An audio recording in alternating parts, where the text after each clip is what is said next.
Primeiro Testamento, livro de Gênesis, capítulo 4, do verso 8 ao 10. Primeiro Testamento, livro de Gênesis, capítulo 4, do verso 8 ao 10. Você, com certeza, já se deparou com essa narrativa bíblica. Se você perguntasse com alguma criança que estava aqui sobre essa trama, certamente ela iria saber indicar para você quais os personagens que fazem parte desse episódio bíblico. Todos e todas encontraram? Amém? Assentado em pé, da forma que você desejar. Eu só peço que nessa hora você tenha temor e tremor diante daquilo que vai ser dito aqui. É instrução. É instrução para o povo. Assim está escrito: Caim disse a seu irmão Abel: vamos sair. E quando estavam no campo, Caim se lançou contra o seu irmão Abel e o matou. Então Deus perguntou a Caim: onde está o seu irmão Abel? Caim respondeu: não sei, por acaso eu sou tutor do meu irmão, Deus? Deus disse: o que você fez? Ouço o sangue do seu irmão clamando da terra para mim. Porção do Senhor para nós nessa noite. Deus Santo, soberano Deus, eterno Pai, aqui está uma porção rica da Tua palavra. Pedimos que o Teu Santo Espírito nos norteie nesta reflexão. E que Teu povo que está reunido aqui nesta igreja, que o Senhor mesmo plantou, entenda quais são os seus propósitos, quais são os teus desígnios, a fim de que o projeto salvífico que o Senhor iniciou em Jesus Cristo prossiga e se concretize. Sendo assim, que o Senhor cresça e eu diminua. Também pedimos ao Senhor, antes de findar esta pequena oração, que se porventura em nosso meio há o ladrão da palavra, o ladrão da semente, que bata em retirada neste exato momento. O teu povo, ó Deus, está aqui neste lugar para ouvir algo do teu trono, para ouvir a revelação que vem dos céus. Desde já nós anulamos qualquer intento de Satanás, qualquer intento demoníaco de desviar a nossa atenção. Queremos aprender mais de Ti, Senhor. Queremos ser instruídos por Ti. Fique à vontade em nosso meio e que cumpra a Sua vontade. Amém, amém e amém. Pode tomar o assento.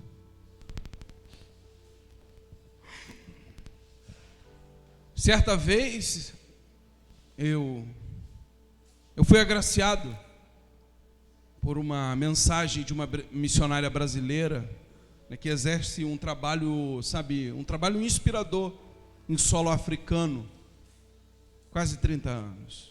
Nessa ocasião eu estava pastoreando Vila Conde do Pinhal, lá em São Paulo.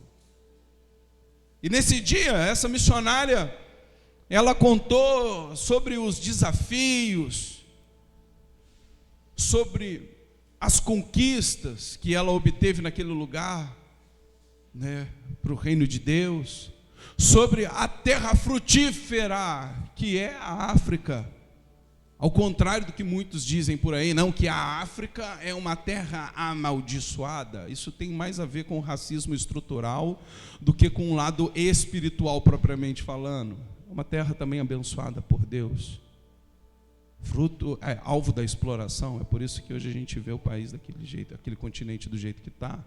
Mas ela foi contando sobre as riquezas, sobre as conquistas, sobre tudo que ela conseguiu para o reino de Deus naquele lugar. E eu tenho a oportunidade de compartilhar a palavra de Deus. Ela nos conduziu ao texto bíblico que se encontra em Mateus 25. Eu acho que você já deve estar assim saturado deste texto, porque ele faz parte, né, da campanha do quilo, Mateus 25. Para ela esse texto ele é assim categórico quando o assunto é missão. Você não precisa abrir, porque penso eu, você já deve estar com ele gravado, né? Está aqui, ele faz parte da campanha do quilo, Mateus 25. E o texto diz assim: pois eu estava com fome e vocês me deram de comer, eu estava lá com sede e vocês me deram de beber, eu era estrangeiro, vocês me receberam em casa, eu estava sem roupa e me vestiram, eu estava doente e vocês cuidaram de mim, eu estava na prisão e vocês foram me visitar. Para essa missionária, esse texto é assim, é o cerne de toda a missão de Jesus.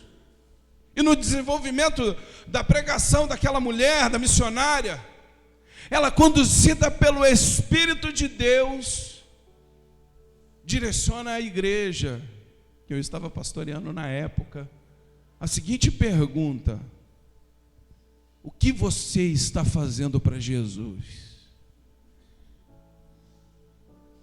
O que você está fazendo para Jesus? Eu fiquei impactado, tá?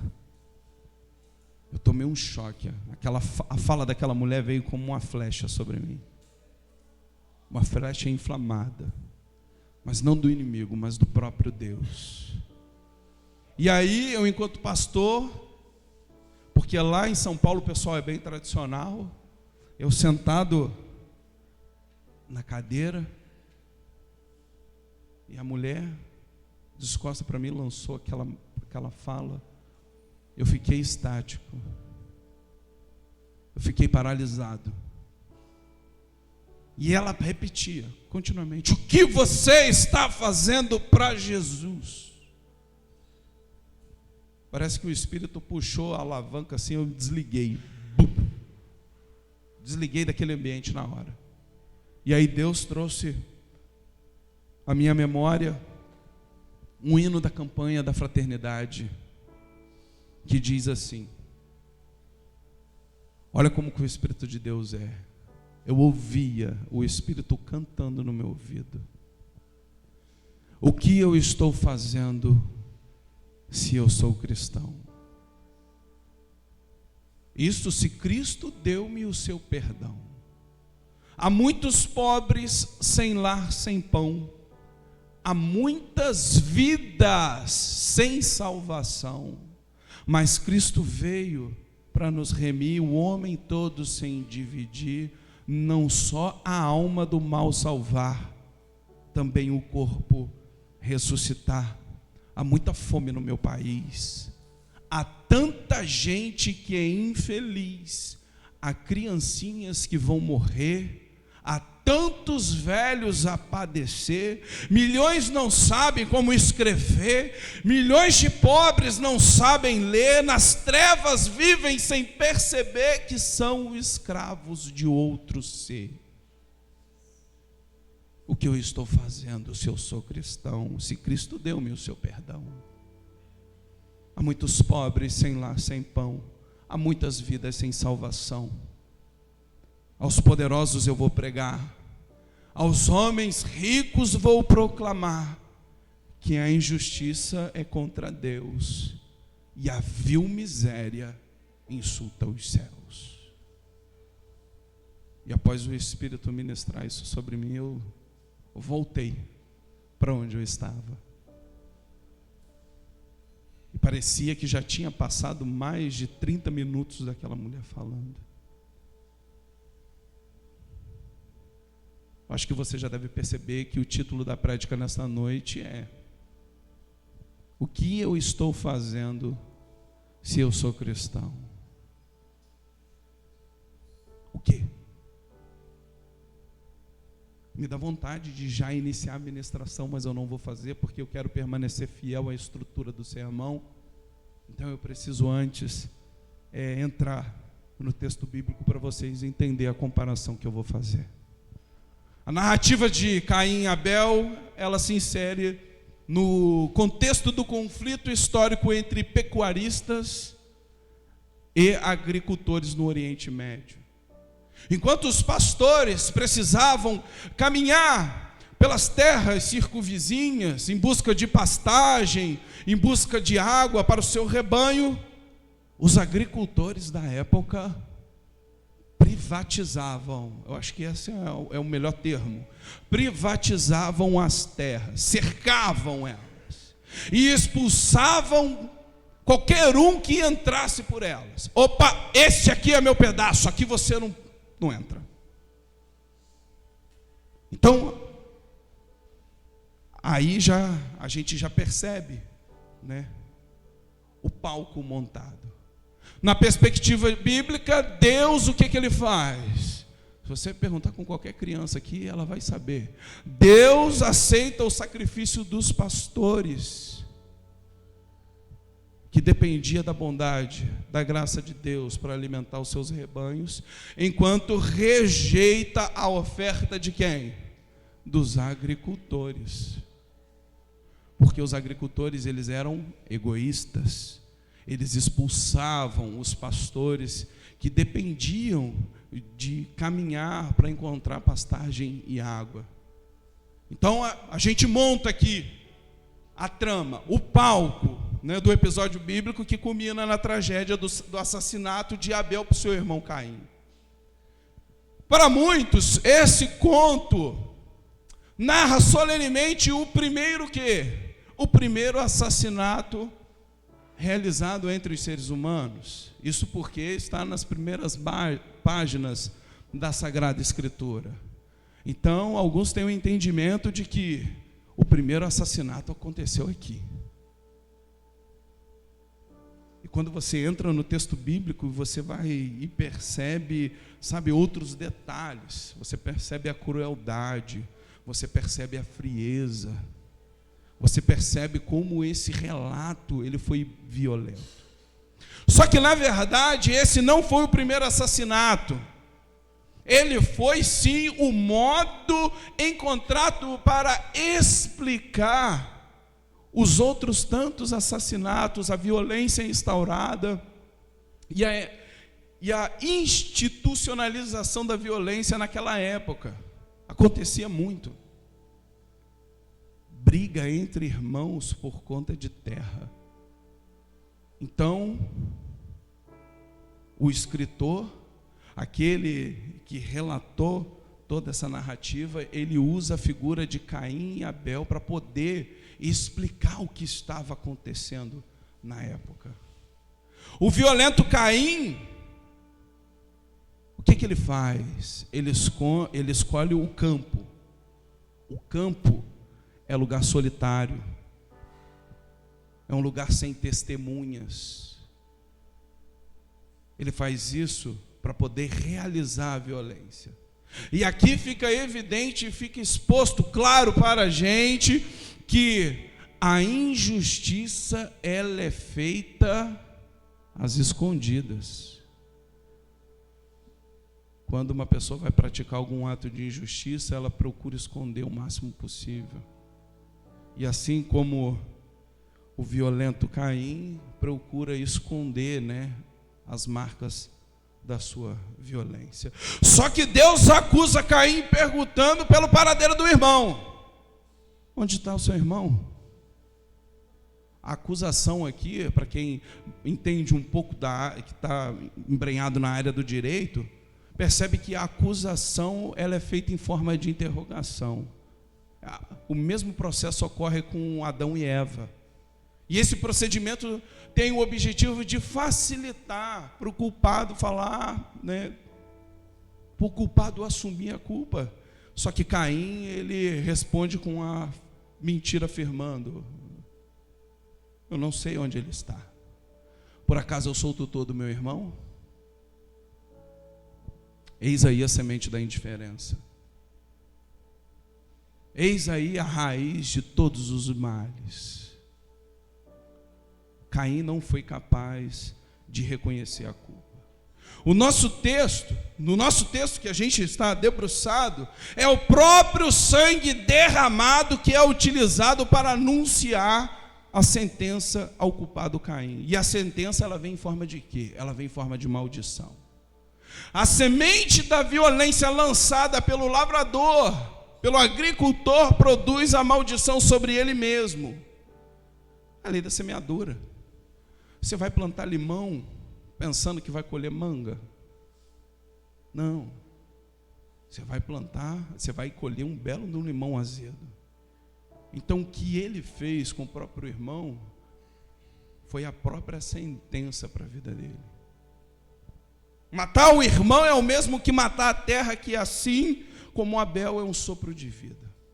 E o relacionamento exposto aqui na Bíblia entre os irmãos Caim e Abel é o oposto daquilo que Deus espera do relacionamento entre os humanos.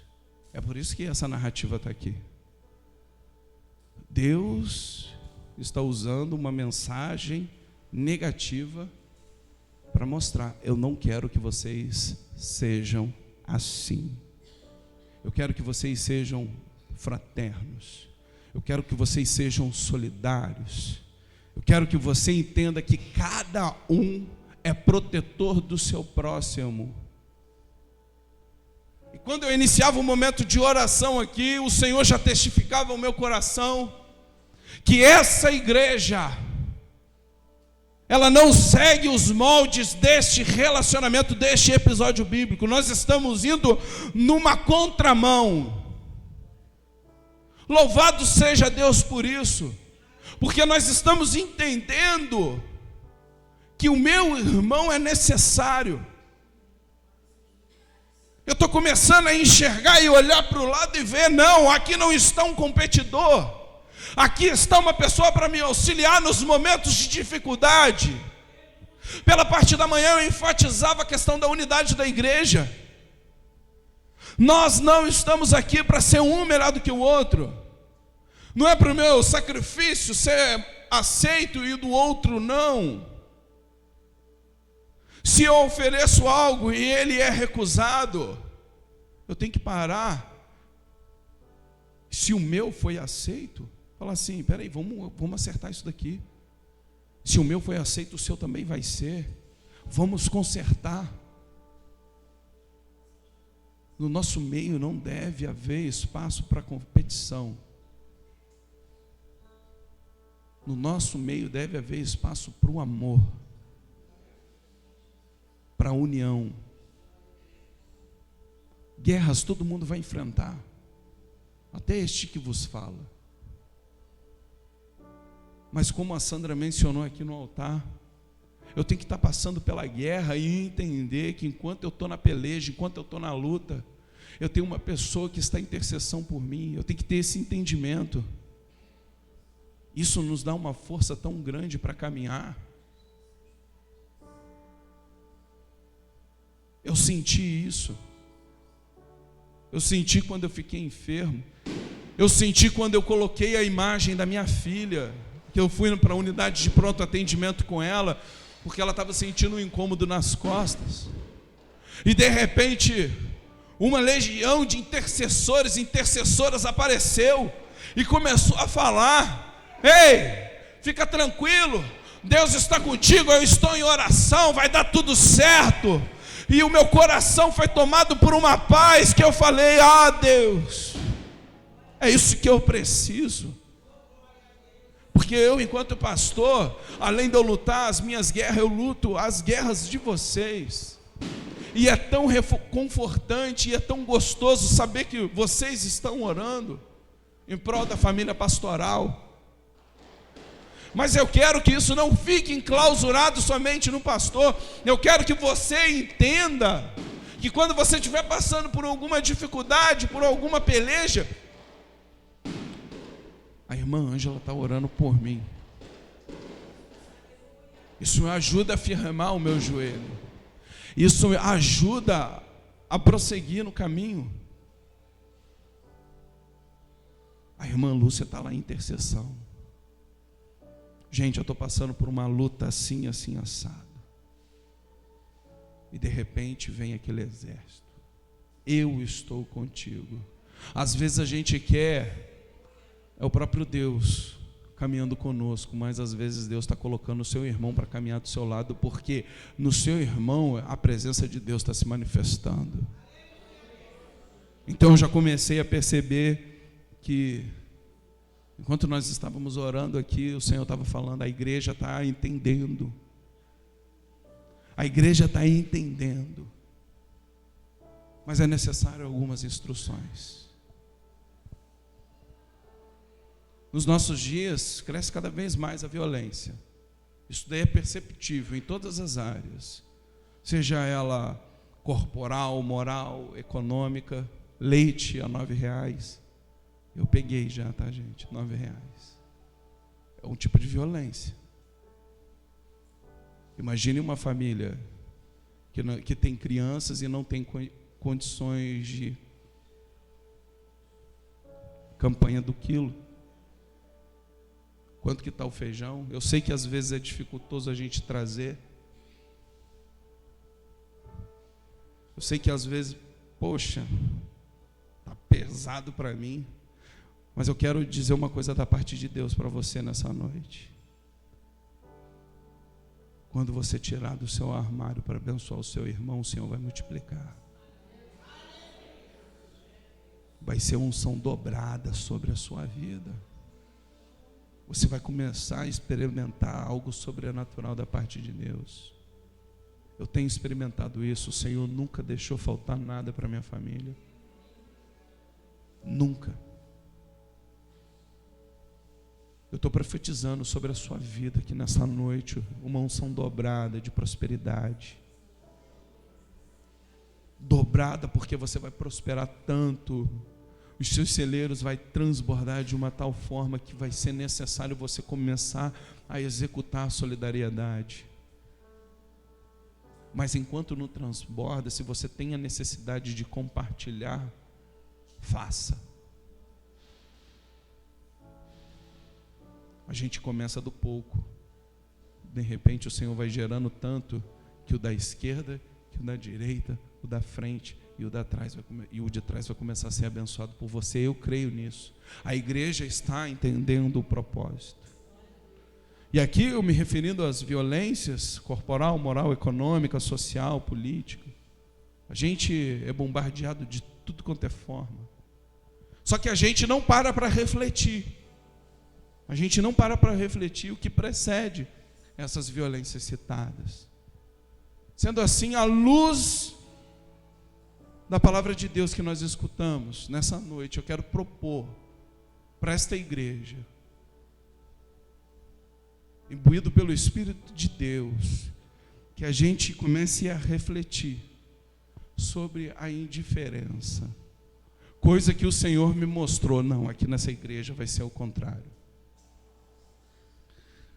Eu gosto quando o Espírito está no negócio, sabe por quê? Não tem nada combinado, é o Senhor que vai ajustando as coisas. A liturgia, eu só falei assim, irmã Sandra, tem como você, respeitando, é óbvio, um momento delicado que ela está passando, mas ela, de imediato, ela falou, não, pastor, eu estou aqui, eu vou tocar a liturgia. Louvado seja Deus. Enquanto você cuida das coisas de Deus, o Senhor está cuidando das suas coisas. Fique tranquilo, fica tranquilo. O João está guardado. O João está guardado. E aí não tem nada combinado.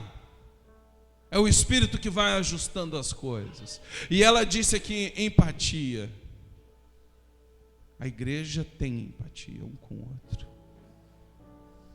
Eu lembro-me aqui da quarta-feira que nós colocamos diante do Senhor os pedidos,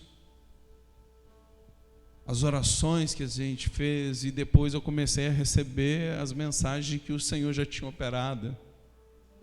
A gente está unido num só propósito, e quando a gente está unido num só propósito, as coisas acontecem. Os céus se abrem, e vai se abrir.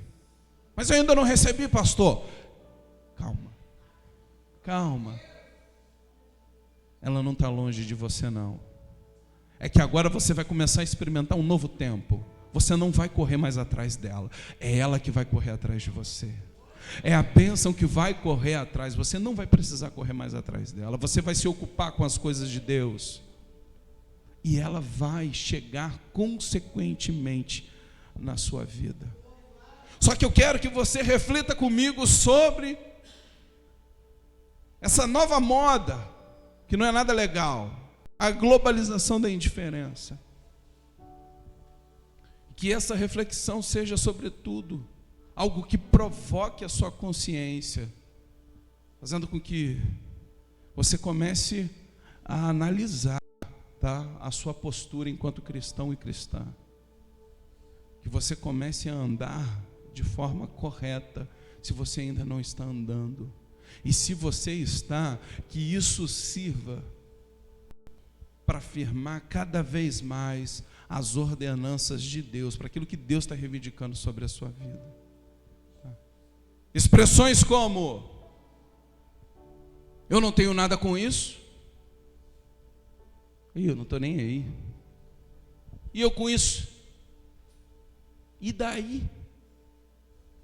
Todas são recorrentes, né, na experiência cotidiana de todos nós. No texto que acabamos de debruçar, Caim foi o responsável pelo derramamento de sangue do seu irmão. Mas hoje, quem é o responsável por derramar o sangue dos nossos irmãos e irmãs que está por aí? Quem se responsabiliza? Atualmente no mundo eu não vejo ninguém bater no peito e falar: eu sou o responsável. Será que perdemos o sentido de responsabilidade fraterna? Será que caímos na atitude hipócrita do sacerdote e do levita de que falava Jesus na parábola do bom samaritano? Que ao vermos um irmão ou uma irmã caída à beira da estrada, quase morto ou quase morta, talvez pensemos: ah, coitado, coitada. Ou pior, será que ela deve estar nessa situação porque deve ter feito alguma coisa? E às vezes a gente prossegue com os passos firmes, com a consciência limpa, tipo, se ela está daquele jeito é porque ela buscou esse caminho. Será que essa é a atitude correta diante de Deus? Eu lembro aqui de uma peça que nós pregamos na igreja. E a peça, ela não começou dentro da igreja, não começou no culto. A peça, ela começou fora da igreja. Um irmão da congregação, ele se vestiu de mendigo.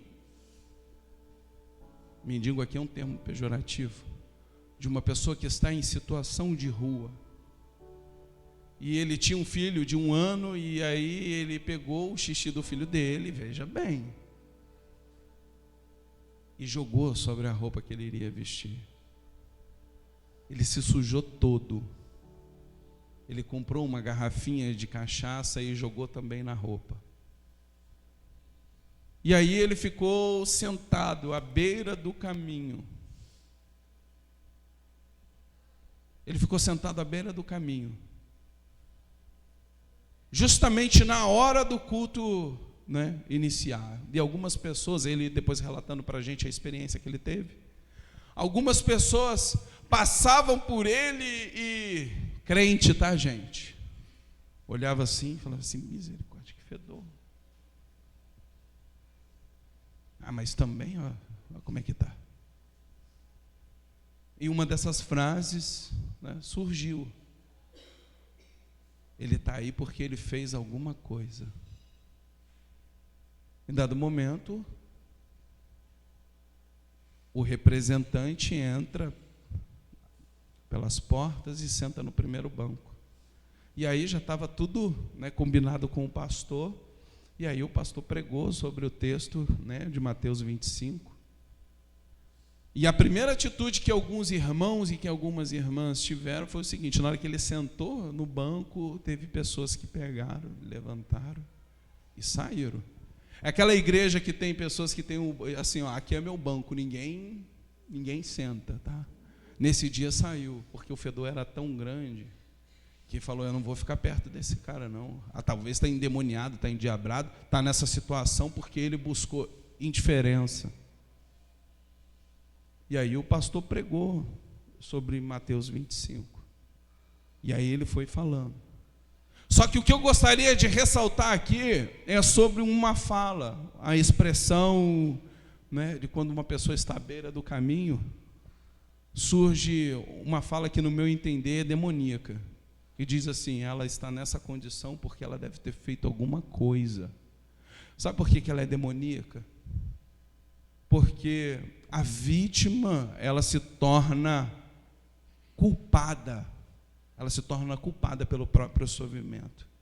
E é uma coisa tão do mal, é uma coisa tão satânica que tenta nos isentar da responsabilidade que nós temos para com o próximo. Percebe? Sendo que o Senhor nos convoca a ter uma outra atitude, uma atitude de solidariedade, uma atitude de acolhida, uma atitude de rejeitar um sistema que produz esse tipo de vítima. Mas tem gente que vai falar assim: agora tudo é culpa do sistema. O Jesus gostava de colocar a culpa no sistema direto, até porque ele gerava um monte de vítimas. Jesus era um cara que falava: se a gente não mudar a estrutura de comunidade, a forma como a gente vive, pessoas vão continuar morrendo. Você acha por que Jesus foi parar na cruz? Porque ele é um cara bacana? Não. Foi porque ele ameaçou a desmontar toda uma estrutura de morte que gerava lucro. Por isso que ele foi na cruz. Por isso que ele foi pregado no madeiro. Por isso que hoje nós reconhecemos que, por intermédio do sacrifício dele, a gente consegue enxergar a realidade nua e crua. Foi porque ele padeceu, ele se sacrificou por mim, ele se sacrificou pelas pessoas no passado. Para quê? Para gerar vida e abundância. Se eu sou cristão, o que eu estou fazendo? Será que de fato eu estou seguindo as pegadas de Jesus? Será que eu estou seguindo as pegadas de Jesus? Será que para mim um culto de domingo, será que a consagração de quarta, será que o culto de oração, ele tem gerado o que em mim? O que eu estou fazendo? O que Jesus tem provocado na minha vida? O que ele tem provocado? Mudança? Ou está fazendo eu permanecer do jeito que eu estou? O que Jesus tem gerado na minha vida? Será que ser cristão e ser cristã se resume em frequentar a igreja aos domingos? Sabe por que às vezes o evangelho é duro demais para algumas pessoas e muitos abandonam a fé? Não é por falta de acolhida, é porque o evangelho requer da gente uma postura radical e definitiva. O evangelho nos faz andar na contramão do mundo.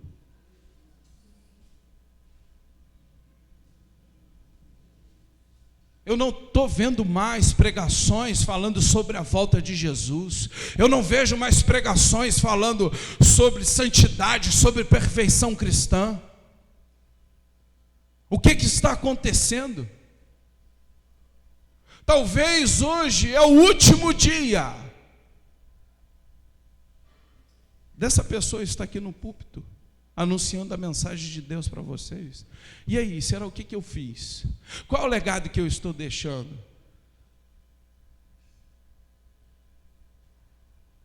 Talvez amanhã não exista. E aí? Que legado que a gente deixou? O que nós construímos? Será que de fato nós estamos seguindo as pegadas de Jesus? Deus continua com a sua indagação. Deus continua perguntando: aonde está o seu irmão Vicente? Aonde está seu irmão Cristiano? Aonde está o seu irmão Irani? Aonde está o seu irmão Pastor Romário? A voz do sangue dele clama até mim. Perceba que esta não é uma pergunta feita para outros, feita só para você, feita só para mim. É uma pergunta para toda a comunidade. Será que nós vamos ter a mesma atitude que o violento teve? Por acaso eu sou tutor do meu irmão? Por acaso eu sou responsável pelo meu irmão? Eu entendo que essa igreja vai dar uma outra resposta. Eu entendo que essa igreja, quando passar frente a um necessitado, a uma pessoa que carece de ajuda, de consolo, de abrigo, você vai se mover, você vai se inclinar e não vai fazer igual o sacerdote e o levita da parábola de Jesus. Eu tenho certeza que nessa noite algo está sendo mudado na sua mente, que você não vai enxergar aquela pessoa mais como coitada, mas como vítima, e que você é responsável por ela. É nesse sentido que eu estou dizendo que eu sou responsável por você e você é responsável por mim. Nós vamos começar aqui, nesta igreja. Nós vamos começar nesta igreja a sentir a dor do outro, a chorar com os que choram, a sorrir com os que estão gargalhando. O seu sonho é o meu sonho, e isso vice-versa. A sua paz é a minha paz. Esse é o sentido de igreja. Tem algumas pessoas que andam dizendo por aí, mas não é necessário mais congregar em nenhuma igreja. Coitados. Eu peço que o Senhor abra os olhos dessa pessoa, porque ninguém consegue caminhar de forma solitária. O solitário é abatido rápido. E se hoje a humanidade está no patamar que está, é porque nós conseguimos viver até um certo ponto em comunidade. Que essa igreja siga o exemplo de Jesus e ande na contramão do mundo. Essa é a proposta de Deus para mim e para você nessa noite. Irmã Zumira, a sua guerra é minha guerra. Enquanto você estiver nessa peleja, a gente vai estar junto com você. Irmão João, ele não faz parte mais desse arraial, mas a família praticamente faz. E nós temos um carinho muito grande por ele. Enquanto ele estiver lá hospitalizado, a gente vai estar em intercessão, a gente vai estar orando, crendo que o Senhor vai restabelecer a saúde dele. É qualquer um, gente. Traga o seu pedido, traga qual é a sua peleja, nós vamos orar e não vamos descansar, não desceremos da torre enquanto a resposta de Deus não chegar na sua vida.